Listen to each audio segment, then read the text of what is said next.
সারাটা দিন এত ভালো লেগেছে, মানে বোঝাই গেল না যে আমরা মানে অচেনা মানুষ বা এরকম কিছু না।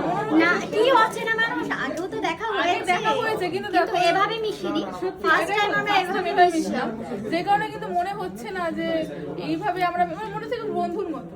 একদমই তাই, সত্যি বন্ধুই তো, বন্ধুর মতো আমরা এখন থেকে বন্ধুই তো। সত্যি টিয়া কিন্তু খুব ভালো মেয়ে গো। কাকিমা এতক্ষণে একটা কথা বলি, যাওয়ার সময় বলছে যাবে আমাদের বাড়িতে, আমার মা জানো তো প্রচুর কথা বলে, আজকে এইসব ঝামেলা সবাই বিজি। আজকে যেহেতু কাজ সারাদিন, আর কিভাবে কেটে গেল সারাটা দিন বুঝতেও পারলাম না। কিয়াদি প্রমিস করো সুমিকে কবে যাবে বলো। একদম যাব, ফোন করব, ফোনে গল্প করব, কি করছো না করছো, মনা কি করছে, তারপরে যাবো একদম। ঠিক আছে, চলো tata, bye bye, good night. খুব মিস করব। তোমরা তো এখানে শুট আছে বলে তো আমাদের চলো থাকবে। ও সোনা আমার, চলো চলো চলো চলো চলো প্লিজ আমাদের বাড়িতে চলো। তো আমার বাড়িতে থাকবে, আমি তো যেতাম।